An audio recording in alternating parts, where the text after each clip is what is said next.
All right, Dr. Rayford here from Vet Triage. We are going through this 2014 edition of JAVMA, and we are going to talk about this "What is your diagnosis?" case here. So this is a 11-year-old Shetland sheepdog mix, 1 month history of coughing.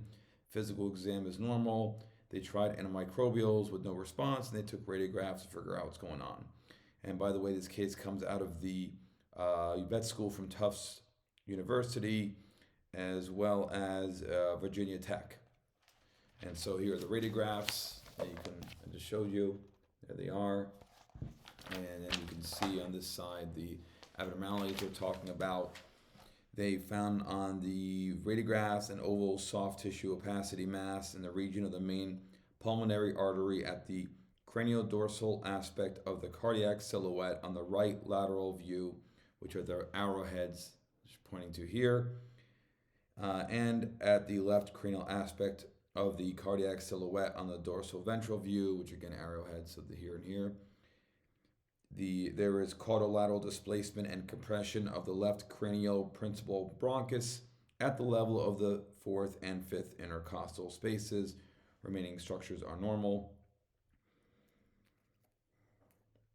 The heart-based tumor was suspected, with possible differentials included a right atrial mass or pulmonary artery aneurysm or tracheobronchial lymphadenopathy or left cranial pulmonary mass.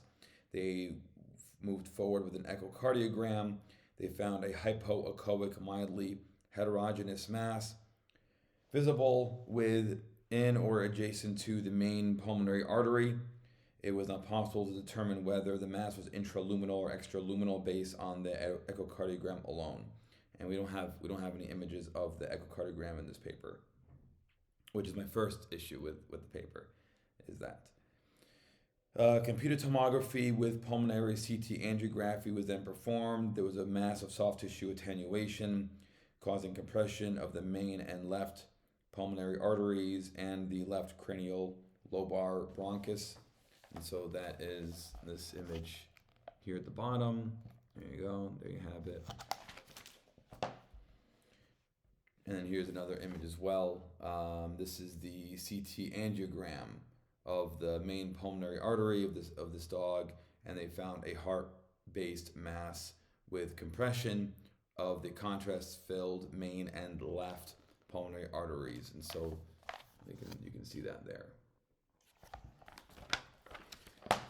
Comments, or rather treatment and outcome. They recommended either a thoracotomy for resection and pericardectomy, or a thoracoscopy with partial pericardectomy. The owners decide not to pursue anything. Comments. Masses originating at the heart base may include hemangiosarcoma, chemodectoma, ectopic thyroid carcinoma, and other rare tumors.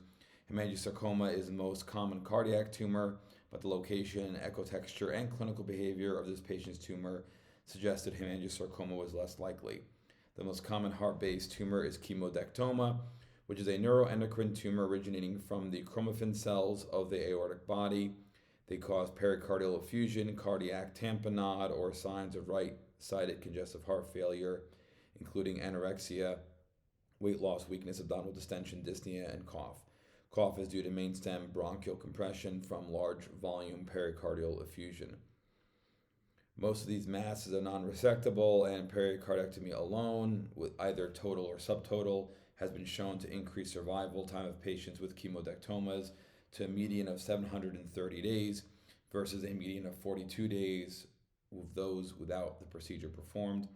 A cranial mediastinal mass may be suspected on radiographs given a soft tissue opacity on or close to midline that deviates the trachea. And that's it for this paper.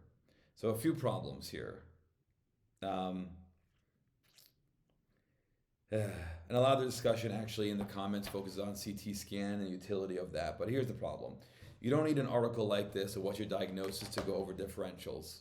And you don't need a what's your diagnosis like this to talk about CT. The main problem here is there's no diagnosis. So when you ask what's your diagnosis as the premise behind the article, there is no diagnosis here, which makes this article pointless. And I understand the clients didn't want to pursue anything. It's an older dog and all that. Okay, fine. Well, then wait for the dog to be euthanized for some reason, or pass away from natural causes, and then do a necropsy and figure it out, and then go from there. Then it makes this useful. So right off the bat, the inherent basis of this paper is silly. Um, and then they mention many aspects here that are supposed to appeal to probably inexperienced veterinarians about pericardial effusion, tamponade, and all these things. There was no mention here about trying to get a biopsy of this tissue. That wasn't offered to the client.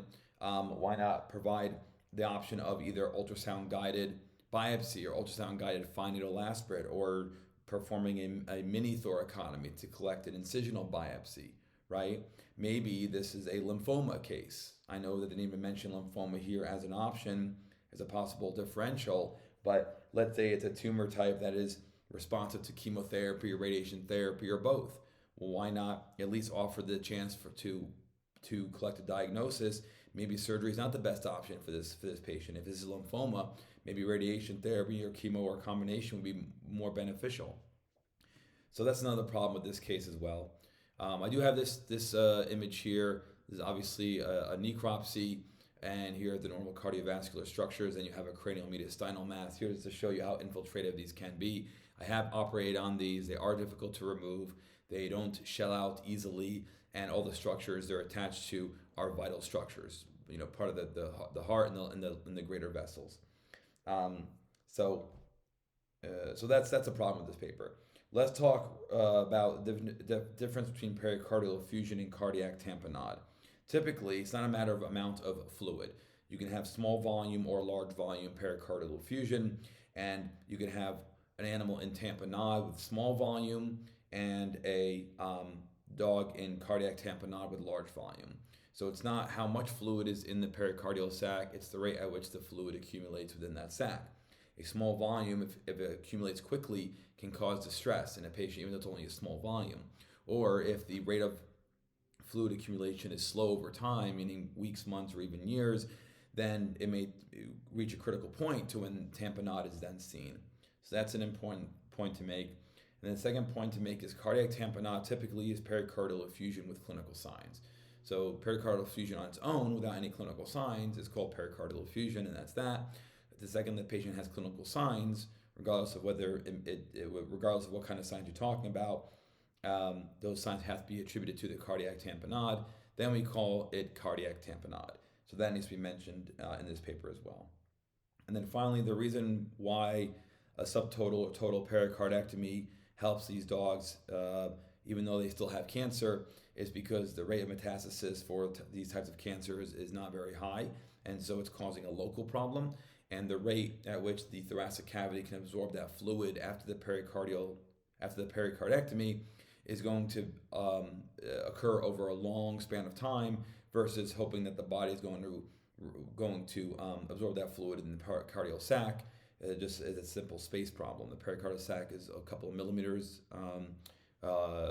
in its space volume, and the thoracic cavity is huge compared to the pericardial sac. So allowing time for the fluid to be absorbed in the thoracic cavity allows these dogs to live a much longer period of time before at some point they either die of some other disease or natural causes or age, or it gets to the point where the fluid production, it fills up in the chest at a rate that is greater than the ability for it to absorb it, and then you have clinical signs again, and then you have to make a decision with that patient. So terrible paper. Could have been a great premise, but there are cases out there with this type of scenario that actually have a diagnosis that could have been published rather than publishing this. So anyway, thanks for supporting the channel. We'll see you in the next one.